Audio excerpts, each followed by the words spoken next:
Hello guys, welcome back to my channel Students World of Kriju and subscribe my channel for more videos like this video, share this video. ಈ ವಿಡಿಯೋದಲ್ಲಿ BA first ಸೆಮ್ನ ಸಮಾಜಶಾಸ್ತ್ರ ವಿಷಯದ ಅಧ್ಯಾಯ 3 ಸಾಮಾಜಿಕ ಪ್ರಕ್ರಿಯೆಗಳು ಅಥವಾ ಸಂಸ್ಥೆಗಳ ಸಂಪೂರ್ಣ ನೋಟ್ಸನ್ನು ನೋಡಬಹುದು.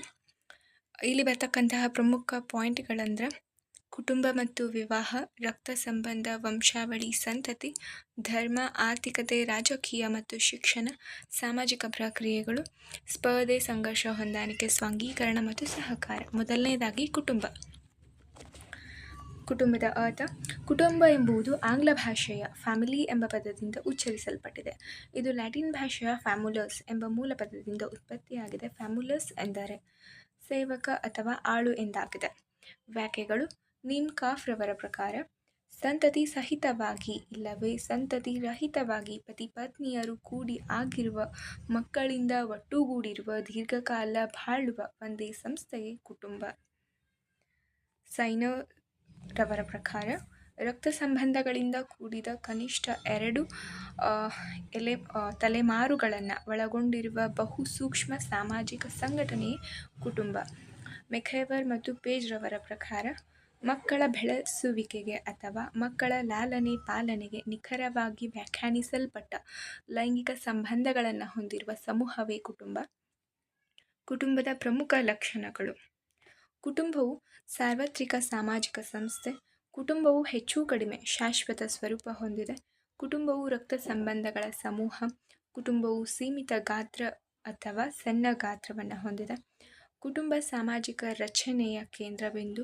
ಮಾನವ ಜೀವನದ ಪ್ರಾರಂಭಿಕ ಹಂತಗಳಲ್ಲಿ ಕುಟುಂಬವು ದೂರಗಾಮಿ ಪ್ರಭಾವ ಬೀರುತ್ತದೆ. ಕುಟುಂಬವು ಸರ್ವವ್ಯಾಪಕ ಭಾವನಾತ್ಮಕ ಆಧಾರದ ನೆಲೆ. ವ್ಯಕ್ತಿತ್ವದ ಬೆಳವಣಿಗೆ ಮೇಲೆ ಪ್ರಭಾವ. ಸದಸ್ಯರ ಹೊಣೆಗಾರಿಕೆ, ಸಾಮಾಜಿಕ ನಿಯಂತ್ರಣ. ಕುಟುಂಬವು ಶಾಶ್ವತ ಅಥವಾ ಅಶಾಶ್ವತ ಸ್ವರೂಪ. ಕುಟುಂಬದ ಕಾರ್ಯ ಅಥವಾ ಮಹತ್ವಗಳು. ಪ್ರಾಥಮಿಕ ಕಾರ್ಯಗಳು. ಸುಸ್ಥಿರ ಲೈಂಗಿಕ ಸಂತೃಪ್ತಿ ನೀಡಿಕೆ, ಪ್ರಜನನ ಮತ್ತು ಮಕ್ಕಳ ಸಂಪೋಷಣೆಯ ಕಾರ್ಯ. ವಾಸಕ್ಕೆ ವಸತಿ ಒದಗಿಸುವುದು. ಮಕ್ಕಳ ಪಾಲನೆ ಪೋಷಣೆ ಸಮರ್ಪಕವಾಗಿ ನೆರವೇರಲು ಸಹಕರಿಸುತ್ತದೆ. ಸಾಮಾಜಿಕ ಪ್ರಕ್ರಿಯೆಯನ್ನು ಸಮರ್ಪಕವಾಗಿ ನೆರವೇರಿಸುವ ಸಾಧನವಾಗಿ ಕುಟುಂಬ ಅಂತಸ್ತನ್ನು ನೀಡುವ ಕಾರ್ಯ. ಮಾಧ್ಯಮಿಕ ಕಾರ್ಯಗಳು. ಕುಟುಂಬವು ಆರ್ಥಿಕ ಕಾರ್ಯ ನಿರ್ವಹಿಸುತ್ತದೆ. ಮಕ್ಕಳಿಗೆ ಶಿಕ್ಷಣ ಮತ್ತು ತರಬೇತಿ ನೀಡುವಿಕೆ. ಕುಟುಂಬವು ತನ್ನ ಸದಸ್ಯರಿಗೆ ಧಾರ್ಮಿಕ ಅಥವಾ ಆಧ್ಯಾತ್ಮಿಕ ಕಾರ್ಯ ನೀಡುತ್ತದೆ. ಕುಟುಂಬವು ತನ್ನ ಸದಸ್ಯರಿಗೆ ಮನರಂಜನಾ ಬೇಡಿಕೆಗಳನ್ನು ನೀಡುತ್ತದೆ. ಕುಟುಂಬದ ಪ್ರಕಾರಗಳು. ಅವಿಭಕ್ತ ಕುಟುಂಬ, ವಿಭಕ್ತ ಕುಟುಂಬ. ಅವಿಭಕ್ತ ಕುಟುಂಬ ರಕ್ತ ಸಂಬಂಧಗಳ ಸಮೂಹ. ಒಂದೇ ಮನೆಯಲ್ಲಿ ವಾಸಿಸುತ್ತಾ ಒಂದೇ ವಲಯದಲ್ಲಿ ತಯಾರಿಸಿದ ಆಹಾರವನ್ನು ಸೇವಿಸುತ್ತಾ ಆಸ್ತಿಯ ಮೇಲೆ ಸಮಾನವಾದ ಒಡೆತನವನ್ನು ಹೊಂದಿರುವ 4ಕ್ಕಿಂತ ಹೆಚ್ಚು ತಲೆಮಾರನ್ನು ಒಳಗೊಂಡಿರುವ ವ್ಯವಸ್ಥೆಯನ್ನು ಅವಿಭಕ್ತ ಕುಟುಂಬ ಎಂದು ಕರೆಯುತ್ತಾರೆ. ಸಾಮಾನ್ಯ ಅರ್ಥದಲ್ಲಿ ಕನಿಷ್ಠ 3 ಅಥವಾ ಅದಕ್ಕೂ ಹೆಚ್ಚಿನ ಸಂಖ್ಯೆಯ ತಲೆಮಾರುಗಳಿಗೆ ಸೇರಿದ ರಕ್ತ ಸಂಬಂಧಗಳ ಒಬ್ಬ ವ್ಯಕ್ತಿಯ ನೇತೃತ್ವದಲ್ಲಿ ದುಡಿಯುತ್ತಾ ಒಂದೇ ನಿವಾಸದಲ್ಲಿ ಒಟ್ಟಿಗೆ ಸೇರಿ ನೆಲೆಸಿರುವುದನ್ನು ಅವಿಭಕ್ತ ಕುಟುಂಬ ಎನ್ನಬಹುದು. ಅವಿಭಕ್ತ ಕುಟುಂಬದ ಪ್ರಕಾರಗಳು. ಪಿತೃಪ್ರಧಾನ ಕುಟುಂಬ, ಮಾತೃಪ್ರಧಾನ ಕುಟುಂಬ. ವಿಭಕ್ತ ಕುಟುಂಬ ಕನಿಷ್ಠ 3ಕ್ಕಿಂತ ಕಡಿಮೆ ಜನಸಂಖ್ಯೆಯನ್ನು ಒಳಗೊಂಡಿರುವ ಗಂಡ ಹೆಂಡತಿಯರು ತಮ್ಮ ಅವಿವಾಹಿತ ಮಕ್ಕಳೊಂದಿಗೆ ವಾಸಿಸುವ ಕುಟುಂಬವನ್ನು ವಿಭಕ್ತ ಕುಟುಂಬ ಎನ್ನುತ್ತಾರೆ. ವಿಭಕ್ತ ಕುಟುಂಬದ ಪ್ರಕಾರಗಳು. ಸ್ವತಂತ್ರ ವಿಭಕ್ತ ಕುಟುಂಬ, ಅವಲಂಬಿತ ವಿಭಕ್ತ ಕುಟುಂಬ. ಕುಟುಂಬಗಳಲ್ಲಿ ಆಗುತ್ತಿರುವ ಇತ್ತೀಚಿನ ಬದಲಾವಣೆಗಳು. ಕುಟುಂಬದ ರಚನೆಯಲ್ಲಿನ ಬದಲಾವಣೆಗಳು. ಕುಟುಂಬದ ಗಾತ್ರ ಕುಗ್ಗುತ್ತಿದೆ. ತಲೆಮಾರುಗಳ ಅಂತರ ಕಡಿಮೆಯಾಗುತ್ತಿದೆ. ಕುಟುಂಬದಲ್ಲಿನ ಅಧಿಕಾರ ಮಾರ್ಪಾಡುಗಳು. ಕುಟುಂಬದ ಸಂಯೋಜನೆಯಲ್ಲಿನ ಬದಲಾವಣೆಗಳು. ವಿವಾಹ ವಿಚ್ಛೇದನೆ ಮತ್ತು ಪರಿಚ್ಛೇದನೆ. ಸದಸ್ಯರ ಸಮಪಾಲು. ವಿಧವೆ ಮತ್ತು ಮರುವಿವಾಹ. ಕುಟುಂಬದಲ್ಲಿ ಹೊಸ ತಂತ್ರಜ್ಞಾನ ವ್ಯವಸ್ಥೆ. 10 ಪ್ರಕ್ರಿಯೆಯಿಂದ ಕುಟುಂಬದ ಸಂಯೋಜನೆಯಲ್ಲಿನ ಅಂಶಗಳು. ಇನ್ನು ಎರಡನೇದಾಗಿ ವಿವಾಹದ ಅರ್ಥ. ವಿವಾಹ ಎಂಬುದು ಆಂಗ್ಲ ಭಾಷೆಯ ಮ್ಯಾರೇಜ್ ಎಂಬ ಪದದಿಂದ ಉಚ್ಚರಿಸಲ್ಪಟ್ಟಿದೆ. ಇದನ್ನು ಲ್ಯಾಟಿನ್ ಭಾಷೆಯ ಮ್ಯಾರಿಡ್ ಎಂಬ ಪದದಿಂದ ತೆಗೆದುಕೊಳ್ಳಲಾಗಿದೆ. ಮ್ಯಾರಿಡ್ ಎಂದರೆ ಸ್ತ್ರೀ ಪುರುಷರ ನಡುವೆ ಕಂಡುಬರುವ ವೈವಾಹಿಕ ಸಂಬಂಧ. ವಿವಾಹ ಎಂದರೇನು? ವಿವಾಹ ಒಂದು ಸಾರ್ವತ್ರಿಕ ಸ್ವರೂಪ ಸಾಮಾಜಿಕ ಸಂಸ್ಥೆ. ಮಾನವನ ಲೈಂಗಿಕ ಜೀವನವನ್ನು ಹಾಗೂ ಲೈಂಗಿಕ ಸಂಬಂಧಗಳನ್ನು ನಿಯಂತ್ರಿಸುವುದಕ್ಕಾಗಿ ಸ್ಥಾಪಿಸಲ್ಪಟ್ಟ ಸಾಮಾಜಿಕ ಸಂಸ್ಥೆಯೇ ವಿವಾಹ. ವಿವಾಹದ ಸ್ವರೂಪ ಅಥವಾ ಲಕ್ಷಣಗಳು. ವಿವಾಹವು ಸಾರ್ವತ್ರಿಕತೆಯಿಂದ ಕೂಡಿದೆ. ವಿವಾಹವು ಸ್ತ್ರೀ ಪುರುಷರ ನಡುವಿನ ಬಂಧನ. ದಾಂಪತ್ಯ ಬಂಧನವು ಸಾಪೇಕ್ಷ ಶಾಶ್ವತ ಸ್ವರೂಪ. ವಿವಾಹಕ್ಕೆ ಸಮಾಜದ ಮಂಡನೆ ಅಗತ್ಯ. ವಿವಾಹವು ಸಾಮಾಜಿಕ ಅಥವಾ ಧಾರ್ಮಿಕ ಸಮಾರಂಭದೊಂದಿಗೆ ಹೆಣೆದುಕೊಂಡಿದೆ. ವಿವಾಹವು ಪರಸ್ಪರ ಹಕ್ಕು ಬಾಧ್ಯತೆಗಳ ಸೃಷ್ಟಿ. ವಿವಾಹವು ಕ್ರಿಯಾವಿಧಿ ಮತ್ತು ಆಚರಣೆಗಳನ್ನು ಒಳಗೊಂಡಿದೆ. ವಿವಾಹವು ಬಹು ಪುರಾತನ ಸಂಸ್ಥೆಯಾಗಿದೆ. ವಿವಾಹದ ಕಾರ್ಯಗಳು ಅಥವಾ ಮಹತ್ವ. ಲೈಂಗಿಕ ಜೀವನವನ್ನು ನಿಯಂತ್ರಣಕ್ಕೆ ಒಳಪಡಿಸುತ್ತದೆ. ಲೈಂಗಿಕ ಸಂಬಂಧಗಳನ್ನು ಕಟ್ಟುಪಾಡುಗಳಿಗೆ ಒಳಪಡಿಸುತ್ತದೆ. ವಿವಾಹವು ಕುಟುಂಬದ ಸ್ಥಾಪನೆಗೆ ದಾರಿ ಮಾಡಿಕೊಡುತ್ತದೆ. ವಿವಾಹವು ಆರ್ಥಿಕ ಸಹಕಾರಕ್ಕೆ ಅವಕಾಶ ಕಲ್ಪಿಸುತ್ತದೆ. ವಿವಾಹವು ಸಾಮಾಜಿಕ ಐಕ್ಯದ ಭಾವನೆ ಸೃಷ್ಟಿಸಲು ಸಹಕಾರಿಯಾಗಿದೆ. ಸ್ತ್ರೀ ಪುರುಷರ ನಡುವೆ ಸ್ನೇಹ ಸಂಬಂಧಗಳನ್ನು ಸ್ಥಾಪಿಸುತ್ತದೆ. ಲೈಂಗಿಕ ಸಂಬಂಧಗಳ ನಿಯಂತ್ರಣ ಸಂಗಾತಿಗಳ ನಡುವೆ ಪರಸ್ಪರ ಭಾವನಾತ್ಮಕತೆಯನ್ನು ಪ್ರಚೋದಿಸುತ್ತದೆ. ವಿವಾಹದ ಪ್ರಕಾರಗಳು. ಬಹು ವಿವಾಹ, ಏಕಪತ್ನಿ ವಿವಾಹ, ಸಮೂಹ ವಿವಾಹ, ಬಹು ವಿವಾಹ. ಬಹು ವಿವಾಹ ಎಂದರೆ ಒಬ್ಬ ಪತಿ ಅಥವಾ ಒಬ್ಬ ಪತ್ನಿ ಇವರುಗಳಿಗಿಂತಲೂ ಹೆಚ್ಚಿನ ಮಂದಿ ಒಳಗೊಂಡಿರುವುದನ್ನು ಬಹು ವಿವಾಹ ಎಂದು ಕರೆಯುತ್ತಾರೆ. ಆಂಗ್ಲ ಭಾಷೆಯಲ್ಲಿ ಪೊಲಿಗಾಮಿ ಎಂದು ಕರೆಯುತ್ತಾರೆ. ಇದರಲ್ಲಿ 2 ವಿಧ: ಬಹುಪತ್ನಿ ವಿವಾಹ, ಬಹುಪತಿತ್ವ ವಿವಾಹ. ಏಕಪತ್ನಿತ್ವ. ಒಬ್ಬ ಪುರುಷನು ಒಬ್ಬ ಸ್ತ್ರೀಯನ್ನು ವಿವಾಹವಾಗುವ ಪದ್ಧತಿಯು ಏಕಸಂಗಾತಿ ವಿವಾಹ ಅಂತಾರೆ. ಈ ವಿವಾಹವು ಹೆಚ್ಚು ವ್ಯಾಪಕವಾಗಿಯೂ ಹಾಗೂ ಸಾರ್ವತ್ರಿಕವಾಗಿ ಆಚರಣೆಯಲ್ಲಿದೆ. ಇದು ಬಹಳ ಪ್ರಾಚೀನ ಕಾಲದಿಂದಲೂ ಬೆಳೆದು ಬಂದ ಪದ್ಧತಿಯಾಗಿದೆ. ವೆಸ್ಟರ್ ಮಾರ್ಕ್ ಹೇಳುವಂತೆ ಇದು ಮಾನವ ಜನಾಂಗದಷ್ಟೇ ಪ್ರಾಚೀನವಾದದ್ದು ಎಂದು ಹೇಳಿದ್ದಾರೆ. ಸಮೂಹ ವಿವಾಹ. ಒಬ್ಬ ಪುರುಷ ಮತ್ತು ಒಬ್ಬ ಸ್ತ್ರೀಯು ಸಾಮೂಹಿಕವಾಗಿ ಜನರ ಸಮೂಹದಲ್ಲಿ ಹೋಮ, ಹವನ, ವಾದ್ಗಾನ, ಮಾಂಗಲ್ಯ ಧಾರಣ, ಸಪ್ತಪದಿ ಇಂತಹ ಕ್ರಿಯಾವಿಧಿಗಳನ್ನು ಒಳಗೊಂಡಿರುವ ವಿವಾಹವನ್ನು ಸಮೂಹ ವಿವಾಹ ಎಂದು ಕರೆಯುತ್ತಾರೆ. ವಿವಾಹದಲ್ಲಿನ ಇತ್ತೀಚಿನ ಬದಲಾವಣೆಗಳು. ಸಂಗಾತಿಗಳ ಆಯ್ಕೆಯ ಪ್ರಕ್ರಿಯೆಯಲ್ಲಿ ಉಂಟಾದ ಬದಲಾವಣೆ. ವಿವಾಹ ಯೋಗ್ಯ ವಯಸ್ಸಿನಲ್ಲಿ ಹೆಚ್ಚಳ. ಹಿಂದೂ ವಿವಾಹದಲ್ಲಿ ಉದ್ದೇಶಗಳಲ್ಲಿ ಉಂಟಾದ ಪರಿವರ್ತನೆ. ಇಳಿಮುಖವಾಗುತ್ತಿರುವ ವಿವಾಹದ ಸ್ಥಿರತೆ. ವಿಧವಾ ವಿವಾಹಗಳು ಹೆಚ್ಚಿನ ಸಂಖ್ಯೆಯಲ್ಲಿ ನಡೆಯುತ್ತವೆ. ಜೀವನ ಸಂಗಾತಿಗಳನ್ನು ತಾತ್ಕಾಲಿಕವಾಗಿ ಬದಲಿಸಿಕೊಳ್ಳುವುದು ವಿವಾಹದ ಪಾವಿತ್ರ್ಯತೆಗೆ ದೊಡ್ಡ ಬೆದರಿಕೆ. ಔಪಚಾರಿಕ ಪ್ರಯೋಗ ವಿವಾಹ ಅಥವಾ ವಿವಾಹಕ್ಕಿಂತ ಮೊದಲನೇ ಕೂಡ ಜೀವನ. ರಕ್ತ ಸಂಬಂಧ, ವಂಶಾವಳಿ ಮತ್ತು ಸಂತತಿ. ಅರ್ಥ. ಮೊದಲನೇದಾಗಿ ರಕ್ತ ಸಂಬಂಧ ಅಥವಾ ಬಂಧುತ್ವ ಎಂಬುದು ಆಂಗ್ಲ ಭಾಷೆಯ ಕಿನ್ಶಿಪ್ ಎಂಬ ಪದದಿಂದ ಉಚ್ಚರಿಸಲ್ಪಟ್ಟಿದೆ. ಇದು ಲ್ಯಾಟಿನ್ ಭಾಷೆಯ ರಿಲೇಷನ್ ಎಂಬ ಪದದಿಂದ ಉತ್ಪತ್ತಿಯಾಗಿದೆ. ರಿಲೇಷನ್ ಎಂದರೆ ಸಂಬಂಧ. ಬಂಧುತ್ವ ಎಂದರೆ ವಿವಾಹ ಸಂಬಂಧದ ಮೂಲಕ ಅಥವಾ ಸಾಮಾನ್ಯ ಪೂರ್ವಜನ ಒಬ್ಬನು ವಂಶಕ್ಕೆ ಸೇರಿರುವ ಹಿನ್ನೆಲೆಯಲ್ಲಿ ಪರಸ್ಪರ ಸಂಬಂಧಿತರಾದ ವರ್ತನೆಗೆ ಒಂದು ಮಾದರಿಯಾಗಿ ಅಥವಾ ನಿಯಂತ್ರಕ ಶಕ್ತಿಯಾಗಿ ಕಾರ್ಯನಿರ್ವಹಿಸುವುದೇ ಬಂಧುತ್ವ ಎಂದು ಹೇಳಲಾಗಿದೆ. ವ್ಯಾಖ್ಯೆಗಳು. ವಿ.ಪಿ. ಸ್ಕಾಚ್ ರವರ ಪ್ರಕಾರ ಕೌಟುಂಬಿಕ ಸಂಬಂಧದ ಆಧಾರದ ಮೇಲೆ ರಚಿತವಾದ ಸಾಮಾಜಿಕ ಸಂಬಂಧವನ್ನು ಬಂಧುತ್ವ ಎಂದಿದ್ದಾರೆ. ರಾಬಿನ್ ಪಾಕ್ಸ್ ರವರ ಪ್ರಕಾರ ಬಂಧುತ್ವವು ಬಂಧುಗಳ ನಡುವಿನ ನೈಜವಾದ ಅಥವಾ ನಂಬಲಾಗಿರುವ ಕಾಲ್ಪನಿಕ ರಕ್ತ ಸಂಬಂಧಗಳನ್ನು ಬಂಧುತ್ವ ಎಂದಿದ್ದಾರೆ. ಡಬ್ಲ್ಯೂ.ಎಚ್. ರಿವರ್ಸ್ ರವರ ಪ್ರಕಾರ ಸಾಮಾಜಿಕವಾಗಿ ಅಂಗೀಕೃತವಾದ ಶಾರೀರಿಕ ಸಂಬಂಧವನ್ನು ಬಂಧುತ್ವ ಎನ್ನಲಾಗಿದೆ. ಬಂಧುತ್ವದ ಪ್ರಕಾರಗಳು. ರಕ್ತ ಸಂಬಂಧ ಹಾಗೂ ರಕ್ತ ಸಂಬಂಧಿಗಳು, ವೈವಾಹಿಕ ಸಂಬಂಧ ಹಾಗೂ ವಿವಾಹ ಸಂಬಂಧಿಗಳು, ಶ್ರೇಣೀಕರಿಸಿದ ಸಂಬಂಧಗಳು, ಶಾಖಾ ಸಂಬಂಧ. ಬಂಧುತ್ವದ ಉದ್ದೇಶಗಳು. ಪರಸ್ಪರ ಸಹಕಾರ, ವೈವಾಹಿಕ ನಿರ್ವಹಣೆ, ಆರ್ಥಿಕ ಮತ್ತು ಸಾಂಸ್ಕೃತಿಕ ಪರಿಕಲ್ಪನೆ, ವಿವಾಹ ಸಂಗಾತಿಗಳ ಆಚರಣೆ, ವಂಶಾವಳಿಯನ್ನು ಗುರುತಿಸುವುದು. ರಕ್ತ ಸಂಬಂಧದ ವೈಶಿಷ್ಟ್ಯಗಳು.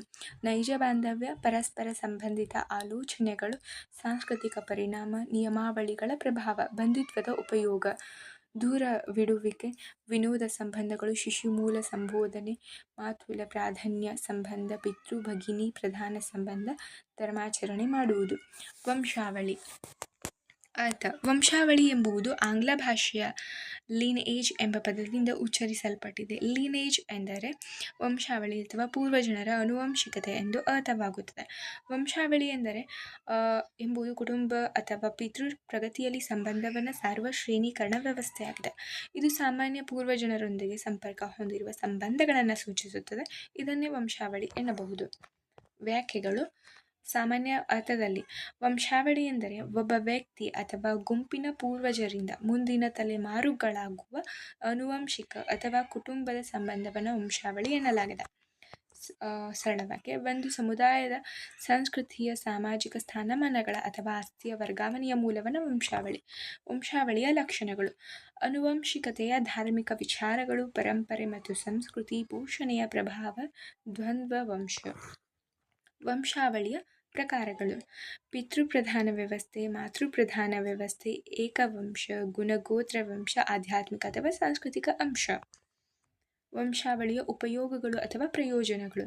ಸಾಂಸ್ಕೃತಿಕ ಸಂರಚನೆ ಮಾಡುವುದು, ಗುಣ ಮತ್ತು ವೈಜ್ಞಾನಿಕ ಅಧ್ಯಯನ ಮಾಡುವುದು, ಪ್ರತ್ಯೇಕ ಆಸ್ತಿ ಹಕ್ಕನ್ನು ಒಳಗೊಂಡಿರುತ್ತದೆ, ಕುಟುಂಬ ನಿರ್ವಹಣೆಯಲ್ಲಿ ಅವಶ್ಯಕತೆಯಾಗಿದೆ. ಇನ್ನು ಸಂತತಿ. ಅರ್ಥ.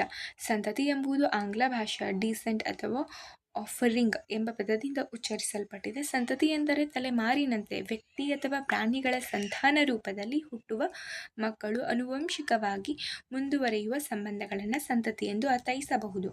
ವ್ಯಾಖ್ಯೆಗಳು.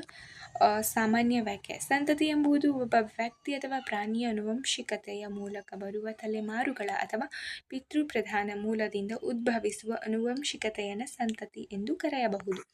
ಜೈವಿಕ ಅರ್ಥದಲ್ಲಿ ದೈಹಿಕ ಪದೋತ್ಪತ್ತಿಯ ಮೂಲಕ ಒಂದು ತಲೆಮಾರಿನಿಂದ ಮತ್ತೊಂದು ತಲೆಮಾರಿಗೆ ಪುನರಾವರ್ತಿಸುವ ವ್ಯವಸ್ಥೆಯನ್ನು ಸಂತತಿ ಎಂದು ಕರೆಯಬಹುದು. ಸಾರ್ವಜನಿಕ ಅರ್ಥದಲ್ಲಿ ಸಾಮಾಜಿಕ ಅಥವಾ ಸಾರ್ವಜನಿಕ ಒಂದು ಕುಟುಂಬದ ಸಂಸ್ಕೃತಿ, ಮೌಲ್ಯಗಳು, ಸಂಪ್ರದಾಯಗಳು ಮತ್ತು ಆಸ್ತಿಯ ವರ್ಗಾವಣೆಯನ್ನು ಸಂತತಿ ಎಂದು ಕರೆಯಬಹುದು.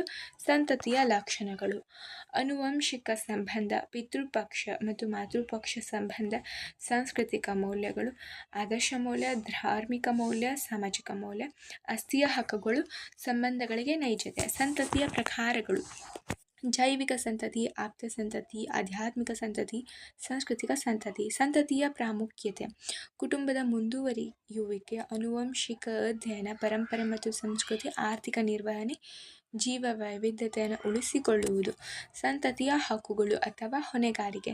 ಪೋಷಣೆ, ಆಸ್ತಿಯ ಹಕ್ಕುಗಳು, ಸಾಮಾಜಿಕ ಹೊಣೆಗಾರಿಕೆ, ಪರಿಸರ ಪರಿಪೂರ್ಣತೆ. ಧರ್ಮ, ಆರ್ಥಿಕತೆ, ರಾಜಕೀಯ ಮತ್ತು ಶಿಕ್ಷಣ. ಅರ್ಥ. ಧರ್ಮ ಎಂಬುದು ಆಂಗ್ಲ ಭಾಷೆಯ ರಿಲಿಜನ್ ಎಂಬ ಪದದಿಂದ ಉಚ್ಚರಿಸಲ್ಪಟ್ಟಿದೆ. ಇದು ಲ್ಯಾಟಿನ್ ಭಾಷೆಯ ರಿಲಿಜರ್ ಎಂಬ ಪದದಿಂದ ಉತ್ಪತ್ತಿಯಾಗಿದೆ. ರಿಲಿಜರ್ ಎಂದರೆ ಅಚಲವಾದ ನಂಬಿಕೆ, ಭಕ್ತಿ, ಶ್ರದ್ಧೆ ಎಂಬ ಅರ್ಥಗಳನ್ನು ಒಳಗೊಂಡಿದೆ. ಧರ್ಮ ಎಂದರೆ ಅಲೌಕಿಕ ವಸ್ತು, ಶಕ್ತಿ, ಸ್ಥಳ ಮುಂತಾದವುಗಳಿಗೆ ಸಂಬಂಧಿಸಿದ ನಂಬಿಕೆ ಮತ್ತು ಆಚರಣೆಗಳ ವ್ಯವಸ್ಥೆಯನ್ನು ಧರ್ಮ ಎಂದು ಕರೆಯುತ್ತಾರೆ. ವ್ಯಾಖ್ಯೆಗಳು. ಆಗ್ಬರ್ನ್ ಮತ್ತು ನಿಮ್ಕಾಫ್ ರವರ ಪ್ರಕಾರ ಮಾನವನು ಮಾನವಲಿತನಾದ ಶಕ್ತಿಗಳನ್ನು ಕುರಿತು ಹೊಂದಿರುವ ದೃಷ್ಟಿಕೋನ ಮತ್ತು ಮನೋಭಾವನೆಯೇ ಧರ್ಮ. ಡರ್ಕಿಮ್ ಪವಿತ್ರ ವಿಷಯಗಳಿಗೆ ಸಂಬಂಧಿಸಿದ ನಂಬಿಕೆ ಮತ್ತು ಆಚರಣೆಗಳ ಒಟ್ಟು ವ್ಯವಸ್ಥೆಯೇ ಧರ್ಮ. ಧರ್ಮದ ಮೂಲಾಂಶಗಳು. ಧರ್ಮ ಆಸಕ್ತಿಕರ ಸಮೂಹಗಳನ್ನು ಸೂಚಿಸುತ್ತದೆ. ಧರ್ಮವು ಅಲೌಕಿಕ ವಿಷಯಕ್ಕೆ ಸಂಬಂಧಿಸಿದ್ದಾಗಿದೆ. ಧರ್ಮ ನಿರ್ದಿಷ್ಟವಾದ ನಂಬಿಕೆಗಳ ವ್ಯವಸ್ಥೆಯನ್ನು ಒಳಗೊಂಡಿದೆ. ಧರ್ಮ ತನ್ನದೇ ಆದ ಕ್ರಿಯಾವಿಧಿಗಳನ್ನು ಒಳಗೊಂಡಿದೆ. ಧರ್ಮವು ನೀತಿ ಸಂಹಿತೆಯನ್ನು ಹೊಂದಿರುತ್ತದೆ. ಧರ್ಮದ ಕಾರ್ಯಗಳು. ಧರ್ಮವು ಸಮೂಹ ಏಕತೆ, ಸಾಮಾಜಿಕ ಏಕತೆಯನ್ನು ಪ್ರತಿಪಾದಿಸುತ್ತದೆ. ಧರ್ಮ ವ್ಯಕ್ತಿಯನ್ನು ಸಮಾಜದೊಂದಿಗೆ ಬಲವಾಗಿ ಬೆಸೆಯುತ್ತದೆ. ಸಮಾಜದಲ್ಲಿನ ನೈತಿಕ ವ್ಯವಸ್ಥೆಯನ್ನು ಬಲಪಡಿಸುತ್ತದೆ. ವ್ಯಕ್ತಿ ಜೀವನದ ಒಂದು ಘಟ್ಟದಿಂದ ಮತ್ತೊಂದು ಘಟ್ಟಕ್ಕೆ ಪ್ರವೇಶಿಸುವಾಗ ಉಂಟಾಗುವ ಒತ್ತಡ ಅಥವಾ ಉದ್ವೇಗವನ್ನು ಧರ್ಮ ಹೋಗಲಾಡಿಸುತ್ತದೆ. ಧರ್ಮವು ಜೀವನಕ್ಕೆ ಸಂಬಂಧಿಸಿದ ಗಹನ ಪ್ರಶ್ನೆಗಳಿಗೆ ಸಮಾಧಾನಕರ ಉತ್ತರ ನೀಡುತ್ತದೆ. ವ್ಯಕ್ತಿಗತ ವೇದನೆಗಳನ್ನು ವಿವರಿಸುತ್ತದೆ ಮತ್ತು ಅದರ ಪರಿಣಾಮ ಉಪಶಮನಗೊಳಿಸುತ್ತದೆ. ಜೀವನವನ್ನು ಅರ್ಥಪೂರ್ಣವಾಗಿ ಸಾಗಿಸಲು ಪ್ರೇರೇಪಿಸುತ್ತದೆ. ಧರ್ಮವು ಸಾಮಾಜಿಕ ಸಾಮರಸ್ಯವನ್ನು ಬೆಳೆಸುತ್ತದೆ. ಸಮಾಜವು ತ್ವರಿತವಾದ ಬದಲಾಗುತ್ತಿರುವ ಧರ್ಮ ಜನರನ್ನು ಬೆಂಬಲಿಸುತ್ತದೆ. ವಿಚಲನೆಯನ್ನು ನಿಯಂತ್ರಿಸಿ ಸಾಮಾಜಿಕ ನಿಯಂತ್ರಣದ ನಿಯೋಗವಾಗಿ ಧರ್ಮ ಕಾರ್ಯನಿರ್ವಹಿಸುತ್ತದೆ. ಸಾಹಿತ್ಯ, ಸಂಗೀತ, ಶಿಲ್ಪಕಲೆ, ಕಲೆ, ಚಿತ್ರಕಲೆಗೆ ಪ್ರೇರೇಪಣಾ ಶಕ್ತಿಯಾಗಿದೆ. ಸಾಮಾಜಿಕ ಕಾರ್ಯಕ್ಕೆ ಪ್ರೇರಣೆ ನೀಡುತ್ತದೆ. ಆರ್ಥಿಕತೆ ಎಂಬುದು ಆಂಗ್ಲ ಭಾಷೆಯ ಎಕಾನಮಿ ಎಂಬ ಪದದಿಂದ ಉಚ್ಚರಿಸಲ್ಪಟ್ಟಿದೆ. ಇದು ಗ್ರೀಕ್ ಭಾಷೆಯ ಒಕೊನೊಮಿಯಾ ಎಂಬ ಪದದಿಂದ ಉತ್ಪತ್ತಿಯಾಗಿದೆ. ಇದು ಮನೆ, ಗೃಹ, ವಾಸಸ್ಥಳ ಎಂಬ ಅರ್ಥವನ್ನು ನೀಡುತ್ತದೆ. ಆರ್ಥಿಕತೆ ಎಂಬುದು ನೇಮಿಂಗ್ ಆರ್ ನಿರ್ವಹಣೆ ಎಂಬ ಅರ್ಥವನ್ನು ನೀಡುತ್ತದೆ. ಆರ್ಥಿಕತೆ ಎಂದರೆ ಒಂದು ದೇಶದ ಆದಾಯವನ್ನು ಹೆಚ್ಚಿಸುವಲ್ಲಿ ಅಥವಾ ಗೃಹ ನಿರ್ವಹಣೆ ಮಾಡುವುದರಲ್ಲಿ ಆರ್ಥಿಕತೆ ಎಂಬುದು ಬಹಳಷ್ಟು ಸಹಕಾರಿಯಾಗಿದೆ. ವ್ಯಾಖ್ಯೆಗಳು. ವಿಕಿಪೀಡಿಯಾದ ಪ್ರಕಾರ ವ್ಯಕ್ತಿಯೊಬ್ಬನು ಸರಕು ಮತ್ತು ಸೇವೆಗಳ ಉತ್ಪಾದನೆ, ಹಂಚಿಕೆ ಮತ್ತು ಬಳಕೆಯನ್ನು ಸಂಘಟಿಸುವ ಒಂದು ವ್ಯವಸ್ಥೆಯೇ ಆರ್ಥಿಕತೆ ಎಂದು ಹೇಳಿದ್ದಾರೆ. ಆರ್ಥಿಕತೆಯ ಪ್ರಕಾರಗಳು. ಸಾಂಪ್ರದಾಯಿಕ ಆರ್ಥಿಕತೆ, ಕೇಂದ್ರೀಕೃತ ಆರ್ಥಿಕ ವ್ಯವಸ್ಥೆ, ಮಾರುಕಟ್ಟೆ, ಮಿಶ್ರ ಆರ್ಥಿಕ ವ್ಯವಸ್ಥೆ. ರಾಜಕೀಯ ವ್ಯವಸ್ಥೆ ಎಂಬುದು ಆಂಗ್ಲ ಭಾಷೆಯ ಪೊಲಿಟಿ ಸಿಸ್ಟಮ್ ಎಂಬ ಪದದಿಂದ ಉಚ್ಚರಿಸಲ್ಪಟ್ಟಿದೆ. ರಾಜಕೀಯ ವ್ಯವಸ್ಥೆಗಳು ಜಗತ್ತಿನ ಎಲ್ಲ ರಾಷ್ಟ್ರಗಳಲ್ಲಿಯೂ ಕಂಡುಬರುತ್ತವೆ. ಸಮಾಜದಲ್ಲಿ ಕಾಯ್ದೆ, ಕಾನೂನು, ಸುವ್ಯವಸ್ಥೆಯನ್ನು ಕಾಪಾಡಲು ರಾಜಕೀಯ ವ್ಯವಸ್ಥೆಯು ಬಹಳಷ್ಟು ಮಹತ್ವಪೂರ್ಣವಾಗಿದೆ. ವ್ಯಾಖ್ಯೆಗಳು. ಸರಳತೆಯ ಪ್ರಕಾರ ರಾಜಕೀಯ ವ್ಯವಸ್ಥೆಯು ಸಾಮಾಜಿಕ ನಿಯಮಗಳನ್ನು ಮತ್ತು ಕಾಯ್ದೆಗಳನ್ನು ಒಳಗೊಂಡ ರಾಜಕೀಯ ವ್ಯವಸ್ಥೆಯಾಗಿರುತ್ತದೆ. ಜನರಿಂದ ಜನರಿಗಾಗಿ, ಜನರಿಗೋಸ್ಕರ ಇರುವ ವ್ಯವಸ್ಥೆಯೇ ರಾಜಕೀಯ ವ್ಯವಸ್ಥೆ ಎಂದು ಕರೆಯಲಾಗಿದೆ. ರಾಜಕೀಯ ವ್ಯವಸ್ಥೆಯ ಪ್ರಕಾರಗಳು. ಪ್ರಜಾಪ್ರಭುತ್ವ, ಗಣರಾಜ್ಯ, ರಾಜಪ್ರಭುತ್ವ, ಕಮ್ಯುನಿಸಂ, ಸರ್ವಾಧಿಕಾರ. ಶಿಕ್ಷಣ. ಅರ್ಥ. ಶಿಕ್ಷಣ ಎಂಬುದು ಆಂಗ್ಲ ಭಾಷೆಯ ಎಜುಕೇಷನ್ ಎಂಬ ಪದದಿಂದ ಉಚ್ಚರಿಸಲ್ಪಟ್ಟಿದೆ. ಎಜುಕೇಷನ್ ಎಂಬುದು ಲ್ಯಾಟಿನ್ ಭಾಷೆಯ ಎಜುಕೇರ್ ಎಂಬ ಪದದಿಂದ ಉತ್ಪತ್ತಿಯಾಗಿದೆ. ಇದರ ಅರ್ಥ ಬೆಳೆಸು, ಜ್ಞಾನಾರ್ಜನೆ ಎಂಬ ಅರ್ಥವನ್ನು ಒಳಗೊಂಡಿದೆ. ಶಿಕ್ಷಣ ಎಂದರೆ ಮಗುವಿನ ಅಥವಾ ಹಿರಿಯರ ಮನೋಭಾವನೆಗಳನ್ನು ರೂಪಿಸುವ ಮತ್ತು ನಡತೆಯನ್ನು ನಿರ್ಧರಿಸುವ ಅನುಭವಗಳ ವ್ಯವಸ್ಥೆಯೇ ಶಿಕ್ಷಣ. ವ್ಯಾಖ್ಯೆಗಳು. ಡರ್ಕಿಮ್ರವರ ಪ್ರಕಾರ ಶಿಕ್ಷಣವು ತರುಣ ಪೀಳಿಗೆಯನ್ನು ಸಾಮಾಜೀಕರಣಗೊಳಿಸುವ ಪ್ರಕ್ರಿಯೆಯಾಗಿದೆ. ಶಿಕ್ಷಣದ ಉದ್ದೇಶಗಳು. ವೈಜ್ಞಾನಿಕ ದೃಷ್ಟಿಕೋನ, ಪರಿಸರ ಪ್ರಜ್ಞೆ, ಸಾಮಾಜಿಕ ಮೌಲ್ಯಗಳ ಪರಿಚಯ, ಆರ್ಥಿಕ ಅಗತ್ಯತೆಗಳ ಪೂರೈಕೆ, ಸಾಮಾಜಿಕ ಸೌಲಭ್ಯಗಳ ಸದುಪಯೋಗ. ಶಿಕ್ಷಣದ ಸಾಮಾಜಿಕ ಕಾರ್ಯಗಳು. ಸಾಮಾಜೀಕರಣ ಮುಖ್ಯ ಸಾಧನವಾಗಿ ಶಿಕ್ಷಣ. ಸಂಸ್ಕೃತಿ ಸಂರಚನೆಯ ಸಾಧನ. ವ್ಯಕ್ತಿತ್ವದ ಬೆಳವಣಿಗೆಯಲ್ಲಿ ಶಿಕ್ಷಣ. ಮನೋಭಾವದ ಸುಧಾರಣೆ. ವ್ಯಕ್ತಿಯನ್ನು ಉದ್ಯೋಗಕ್ಕೆ ಅಣಿಗೊಳಿಸುವ ಸಾಧನವಾಗಿ ಶಿಕ್ಷಣ. ಸಾಮಾಜಿಕ ಅಂತಸ್ತಿನ ಪ್ರಧಾನ ಸಾಧನವಾಗಿ ಶಿಕ್ಷಣ. ಸ್ಪರ್ಧಾತ್ಮಕ ಮನೋಭಾವವನ್ನು ಬೆಳೆಸುವ ಸಾಧನ. ಶಿಕ್ಷಣವು ಸಮಾಜದ ಅರ್ಥವ್ಯವಸ್ಥೆಯ ಅಗತ್ಯಗಳಿಗೆ ತಕ್ಕಂತೆ ತರಬೇತಿಯನ್ನು ನೀಡುವುದು. ಪ್ರಜಾಸತ್ತೆಯನ್ನು ಬಲಗೊಳಿಸುವಲ್ಲಿ ಪ್ರಮುಖ ಪಾತ್ರವನ್ನು ವಹಿಸುತ್ತದೆ. ಸಾಮಾಜಿಕ ಪ್ರಕ್ರಿಯೆಗಳು. ಸ್ಪರ್ಧೆ, ಸಹಕಾರ, ಹೊಂದಾಣಿಕೆ, ಸಂಘೀಕರಣ, ಸಂಘರ್ಷ. ಸಾಮಾಜಿಕ ಪ್ರಕ್ರಿಯೆಗಳು.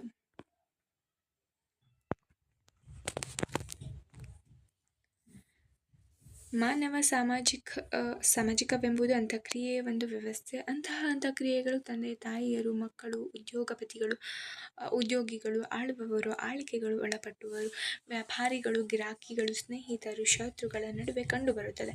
ಅವುಗಳನ್ನು ವಿಮರ್ಶಿಸಿ ಅಧ್ಯಯನ ಮಾಡುವ ಕಾರ್ಯ ಸಮಾಜಶಾಸ್ತ್ರೀಯರದು. ವ್ಯಾಖ್ಯೆಗಳು. ಮೆಕೆಯವರ್ ಮತ್ತು ಪೇಜ್ ಅವರ ಪ್ರಕಾರ ಸಮೂಹದ ಸದಸ್ಯರುಗಳ ಸಂಬಂಧಗಳು ಒಮ್ಮೆ ಒಗ್ಗೂಡಿದಾಗ ವಿಶೇಷ ರೂಪವನ್ನು ಪಡೆಯುವ ವಿಧಾನವನ್ನು ಸಾಮಾಜಿಕ ಪ್ರಕ್ರಿಯೆ ಅಂತಾರೆ. ಎ.ಡಬ್ಲ್ಯೂ. ಗ್ರೀನ್ ರವರ ಪ್ರಕಾರ ಸಾಮಾಜಿಕ ಅಂತಃಕ್ರಿಯೆಗಳು ಏರ್ಪಡುವ ವಿಶಿಷ್ಟ ವಿಧಾನಗಳನ್ನು ಸಾಮಾಜಿಕ ಪ್ರಕ್ರಿಯೆ ಅಂತ ಕರೆಯಲಾಗ್ತದೆ. ಸಾಮಾಜಿಕ ಪ್ರಕ್ರಿಯೆಗಳ ಪ್ರಕಾರಗಳು. ಸಾಮಾಜಿಕ ಪ್ರಕ್ರಿಯೆಗಳ ಬಗ್ಗೆ ಸಮಾಜಶಾಸ್ತ್ರದ ಚಿಂತಕರಲ್ಲಿ ಭಿನ್ನಾಭಿಪ್ರಾಯಗಳಿವೆ. ಸಮಾಜಶಾಸ್ತ್ರಜ್ಞರಾದ ಭಾರತ್ ಮತ್ತು ಬರ್ಗೆಸ್ ಅವರು ಸಹಕಾರ, ಸ್ಪರ್ಧೆ, ಸಂಘರ್ಷ, ಹೊಂದಾಣಿಕೆ ಮತ್ತು ಸ್ವಾಂಗೀಕರಣ ಎಂಬ 5 ಪ್ರಕಾರದ ಸಾಮಾಜಿಕ ಪ್ರಕ್ರಿಯೆಗಳಾಗಿ ವರ್ಗೀಕರಿಸಿದ್ದಾರೆ. ಅವುಗಳನ್ನು ಈ ಕೆಳಗಿನಂತೆ ನೋಡಬಹುದು. ಸಹಕಾರವು ಅತ್ಯಂತ ಮೂಲಭೂತವಾದ, ಸರ್ವವ್ಯಾಪಕವಾದ ಮತ್ತು ನಿರಂತರವಾದ ಸಾಮಾಜಿಕ ಪ್ರಕ್ರಿಯೆ. ಸಹಕಾರವು ಸಮಾಜ ಜೀವನದ ತಳಹದಿಯಾಗಿದೆ. ಸಹಕಾರವಿಲ್ಲದೆ ಸಂಘಗಳಾಗಲಿ, ಸಂಸ್ಥೆಗಳಾಗಲಿ, ಸಮೂಹಗಳಾಗಲಿ ಇರಲು ಸಾಧ್ಯವಿಲ್ಲ. ಮಾನವನ ಸಮಾಜ ಹಾಗೂ ಜೈವಿಕ ಅಸ್ತಿತ್ವಕ್ಕೂ ಸಹಕಾರ ಅಗತ್ಯ. ಅರ್ಥ. ಸಹಕಾರ ಎಂಬ ಪದದ ಇಂಗ್ಲಿಷ್ ಅನುವಾದವೇ ಕೋಆಪರೇಷನ್.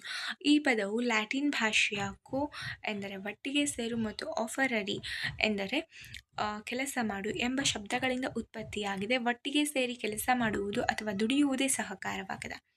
ವ್ಯಾಖ್ಯೆಗಳು. ಮೆರಿಲ್ ಮತ್ತು ಎಲ್ರಿಜ್ ರವರ ಪ್ರಕಾರ ಸಹಕಾರವು ಸಾಮಾಜಿಕ ಅಂತಃಕ್ರಿಯೆಯ ಒಂದು ರೂಪವಾಗಿದ್ದು, ಇದರಲ್ಲಿ ಇಬ್ಬರು ಅಥವಾ ಹೆಚ್ಚು ಜನರು ಸಾಮಾನ್ಯ ಗುರಿಯನ್ನು ತಲುಪಲು ಒಟ್ಟಿಗೆ ಸೇರಿ ಕೆಲಸ ಮಾಡುತ್ತಾರೆ. ಸಹಕಾರದ ಲಕ್ಷಣಗಳು. ಸಹಕಾರವು ಸಾರ್ವತ್ರಿಕವಾದುದು ಮತ್ತು ನಿರಂತರವಾದುದು. ಸಾಮಾನ್ಯ ಉದ್ದೇಶಗಳ ಗ್ರಹಿಕೆ, ಸಾಮಾನ್ಯ ಪ್ರತಿಫಲಕ್ಕಾಗಿ ಕೂಡಿ ದುಡಿಯುವಿಕೆ. ಸಹಕಾರ ಯಾವಾಗಲೂ ಸ್ವಾರ್ಥರಹಿತವಾಗಿರುತ್ತದೆ ಎನ್ನುವಂತಿಲ್ಲ. ಸಹಕಾರಕ್ಕೆ ಅಗತ್ಯವಾದ ಪರಿಸ್ಥಿತಿಗಳು, ಸಾಧನೆಗಾಗಿ ಪ್ರೇರಣೆ. ಸಹಕಾರಿ ಮನೋಭಾವದ ಬೆಳವಣಿಗೆ ಅವಶ್ಯಕವೆನಿಸಿರುವ ಮಾನಸಿಕ ಗುಣಗಳು. ಸಹಕಾರದ ಪ್ರಕಾರಗಳು. ಪ್ರತ್ಯಕ್ಷ ಸಹಕಾರ, ಪರೋಕ್ಷ ಸಹಕಾರ.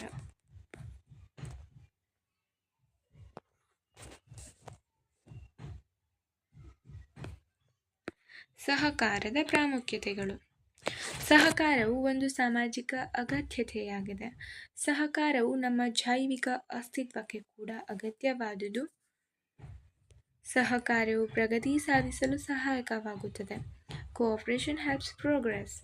ಸಹಕಾರವು ಅಂತಾರಾಷ್ಟ್ರೀಯ ವಿವಾದಗಳಿಗೆ ಹಾಗೂ ಸಮಸ್ಯೆಗಳಿಗೆ ಪರಿಹಾರ ನೀಡಬಹುದು. Cooperation provides solution to international disputes and problems. ಸಹಕಾರ ಮತ್ತು ಪರಸ್ಪರ ಅವಲಂಬನೆ ಇವು ಒಟ್ಟಿಗೆ ಸಾಗುವುದು. ಸ್ಪರ್ಧೆ. ಸಹಕಾರದಂತೆ ಸ್ಪರ್ಧೆಯೂ ಸಹ ಒಂದು ಸಾರ್ವತ್ರಿಕವಾದ ಸಾಮಾಜಿಕ ಪ್ರಕ್ರಿಯೆಯಾಗಿದೆ. ತನ್ನ ಅಸ್ತಿತ್ವಕ್ಕಾಗಿ ಮಾನವನು ನಡೆಸುವ ಹೋರಾಟದ ಫಲವಾಗಿರುವ ಸ್ಪರ್ಧೆ ಇಂದು ಮಾನವನ ಅನೇಕ ಕ್ಷೇತ್ರಗಳನ್ನು ವ್ಯಾಪಿಸಿಕೊಂಡಿದೆ. ಅರ್ಥ: ಕನ್ನಡದಲ್ಲಿ ಸ್ಪರ್ಧೆ ಎಂದು ಕರೆಯುತ್ತಾರೆ, ಇಂಗ್ಲಿಷ್ನಲ್ಲಿ ಇದನ್ನು ಕಾಂಪಿಟೇಷನ್ ಎಂದು ಕರೆಯುತ್ತಾರೆ. ಇ.ಎಸ್. ಬೊಗಾರ್ಡ್ಸ್ ರವರ ಪ್ರಕಾರ ಬೇಡಿಕೆಯನ್ನು ಈಡೇರಿಸಲು ಅಗತ್ಯ ಪ್ರಮಾಣದಲ್ಲಿ ಪೂರೈಕೆ ಇಲ್ಲದಿದ್ದಾಗ ಅದನ್ನು ಪಡೆಯಲು ನಡೆಸುವ ಹೋರಾಟವೇ ಸ್ಪರ್ಧೆ. ಸ್ಪರ್ಧೆಯ ಲಕ್ಷಣಗಳು. ಸ್ಪರ್ಧೆ ಮತ್ತು ಕೊರತೆ. ಸ್ಪರ್ಧೆ ಮತ್ತು ಸಂಪತ್ತು. ಸ್ಪರ್ಧೆಯು ಸರ್ವವ್ಯಾಪಕವಾದುದು. ಸ್ಪರ್ಧೆಯು ನಿರಂತರವಾದುದು. ಸ್ಪರ್ಧೆಯು ಗತಿಶೀಲವಾಗಿದೆ. ಸ್ಪರ್ಧೆಯು ನಿಯಮಗಳಿಗೆ ಬದ್ಧವಾಗಿದೆ. ಸ್ಪರ್ಧೆಯು ಪ್ರಜ್ಞಾಪೂರ್ವಕವಲ್ಲದ ಕ್ರಿಯೆಯೂ ಆಗಿರಬಹುದು. ಸ್ಪರ್ಧೆಯು ರಚನಾತ್ಮಕವಾಗಿರಬಹುದು, ಇಲ್ಲದೆ ವಿನಾಶಾತ್ಮಕವಾಗಿರಬಹುದು. ವೈಯಕ್ತಿಕ ಮತ್ತು ಅವೈಯಕ್ತಿಕ ಸ್ಪರ್ಧೆ. ಸ್ಪರ್ಧೆಯ ಪ್ರಕಾರಗಳು. ಸಾಮಾಜಿಕ ಸ್ಪರ್ಧೆ, ಆರ್ಥಿಕ ಸ್ಪರ್ಧೆ, ರಾಜಕೀಯ ಸ್ಪರ್ಧೆ, ಸಾಂಸ್ಕೃತಿಕ ಸ್ಪರ್ಧೆ, ಜನಾಂಗೀಯ ಸ್ಪರ್ಧೆ. ಸ್ಪರ್ಧೆಯ ಸಾಮಾಜಿಕ ಮಹತ್ವ. ಮಾನವನ ಸಾಮಾಜಿಕ ಜೀವನದಲ್ಲಿ ಸ್ಪರ್ಧೆಗೆ ಬಹಳ ಪ್ರಾಮುಖ್ಯತೆ ಇದೆ. ಸ್ಪರ್ಧೆಯು ಅನೇಕ ಬಗೆಯ ಸಾಮಾಜಿಕ ಕಾರ್ಯಗಳನ್ನು ಮಾಡುವಲ್ಲಿ ಸಹಕಾರಿಯಾಗಿದೆ. ಕಾರ್ಯಗಳು. ಸ್ಪರ್ಧೆಯು ಕಾರ್ಯದಕ್ಷತೆಯನ್ನು ಹೆಚ್ಚಿಸುವುದು. ಸ್ಪರ್ಧೆಯು ವ್ಯಕ್ತಿಗಳಿಗೆ ಸಾಮಾಜಿಕ ಸ್ಥಾನಮಾನ ಕಲ್ಪಿಸಿಕೊಡುವುದು. ಸ್ಪರ್ಧೆಯು ಹೊಸ ಅನುಭವ ಹಾಗೂ ಸಾಧನೆಗೆ ಪ್ರೇರಣೆ. ಸ್ಪರ್ಧೆಯು ಸಾಮಾಜಿಕ, ಆರ್ಥಿಕ ಹಾಗೂ ತಾಂತ್ರಿಕ ಪ್ರಗತಿಗೆ ಸಹಕಾರಿ. ಸ್ಪರ್ಧೆಯು ಸಾಮಾಜಿಕ ಚಲನೆಗೆ ಕಾರಣವಾಗುವುದು. ಸಂಘರ್ಷ. ಸಂಘರ್ಷವು ಸಾಮಾಜಿಕ ಪ್ರಕ್ರಿಯೆಗಳ ಪ್ರಕಾರಗಳಲ್ಲಿ ಒಂದು. ಮಾನವ ಸಂಬಂಧಗಳಲ್ಲಿ ಸಹಕಾರ ಹಾಗೂ ಸ್ಪರ್ಧೆ ಕಾಣಿಸುವಂತೆ ಸಂಘರ್ಷವು ಸಹ ಕಾಣಿಸಿಕೊಳ್ಳುತ್ತಿರುತ್ತದೆ. ವ್ಯಕ್ತಿಗಳ ಮತ್ತು ಸಮೂಹಗಳೊಳಗಿನ ಸಂಬಂಧವು ಯಾವಾಗಲೂ ಸಹ ಅನ್ಯೋನ್ಯತೆ, ಆತ್ಮೀಯತೆ, ಸಹಕಾರ ಮತ್ತು ಪರಸ್ಪರ ಹೊಂದಾಣಿಕೆಯಿಂದ ಕೂಡಿರುತ್ತದೆ ಎನ್ನಲಾಗುವುದು. ಅರ್ಥ: ಸಂಘರ್ಷ ಎಂಬುದು ಕನ್ಫ್ಲಿಕ್ಟ್ ಅನ್ನು ಕನ್ನಡಕ್ಕೆ ಅನುವಾದವಾಗಿರುತ್ತದೆ. ಎ.ಡಬ್ಲ್ಯೂ. ಗ್ರೀನ್ ರವರ ಪ್ರಕಾರ ಬೇರೆಯವರ ಇಚ್ಛೆಯನ್ನು ಉದ್ದೇಶಪೂರ್ವಕವಾಗಿ ಮತ್ತು ಒತ್ತಾಯಪೂರ್ವಕವಾಗಿ ಹತ್ತಿಕ್ಕುವ ಪ್ರಯತ್ನವೇ ಸಂಘರ್ಷ. ಸಂಘರ್ಷದ ಲಕ್ಷಣಗಳು. ಸಂಘರ್ಷವು ಸಾರ್ವತ್ರಿಕವಾದುದು. ಸಂಘರ್ಷವು ಪ್ರಜ್ಞಾಪೂರ್ವಕವಾದ ಕ್ರಿಯೆಯಾಗಿದೆ. ಸಂಘರ್ಷವು ವೈಯಕ್ತಿಕ ಕ್ರಿಯೆಯಾಗಿದೆ. ಸಂಘರ್ಷವು ನಿರಂತರವಾಗಿರದೆ ಆಗಿದ್ದಾಗೆ ಸಂಭವಿಸುತ್ತದೆ. ಸಂಘರ್ಷವು ಸಂಸ್ಕೃತಿಯ ಪ್ರಭಾವಕ್ಕೆ ಒಳಪಟ್ಟಿದೆ. ಸಂಘರ್ಷ ಮತ್ತು ನಿಯಮಗಳು.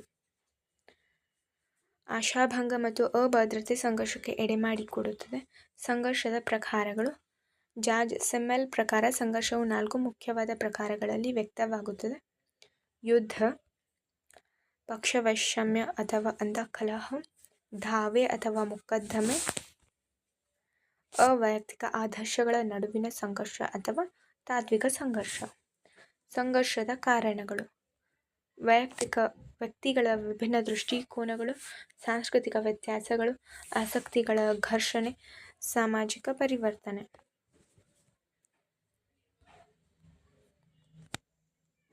ಸಂಘರ್ಷದ ಪಾತ್ರ ಅಥವಾ ಕಾರ್ಯಗಳು. ಸಂಘರ್ಷದ ಉಪಯುಕ್ತತೆ ಮತ್ತು ಅನುಕೂಲತೆಗಳು. ಸಂಘರ್ಷದ ಅನಾನುಕೂಲತೆ.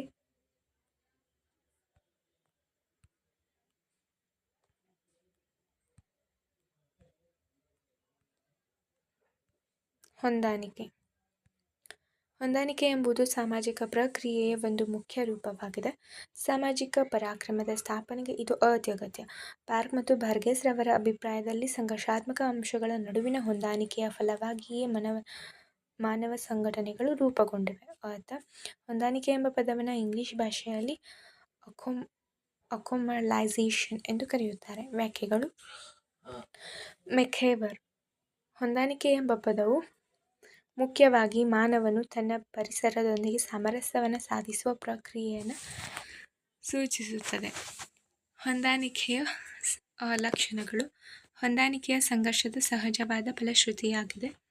ಹೊಂದಾಣಿಕೆಯು ವ್ಯಕ್ತಿಗಳ ಪೂರ್ಣ ಅರಿವಿನಿಂದ ಅಥವಾ ಅರಿವಿಲ್ಲದೆಯೇ ಸಂಭವಿಸಬಹುದು. ಹೊಂದಾಣಿಕೆಯು ಸಾರ್ವತ್ರಿಕವಾದುದು. ಹೊಂದಾಣಿಕೆಯು ನಿರಂತರವಾದುದು. ಹೊಂದಾಣಿಕೆಯ ಪರಿಣಾಮಗಳು ಸಂದರ್ಭಕ್ಕನುಸರಿಸಿ ಬೇರೆಯಾಗಬಹುದು. ಹೊಂದಾಣಿಕೆಯ ವಿಧಾನಗಳು ಅಥವಾ ರೂಪಗಳು.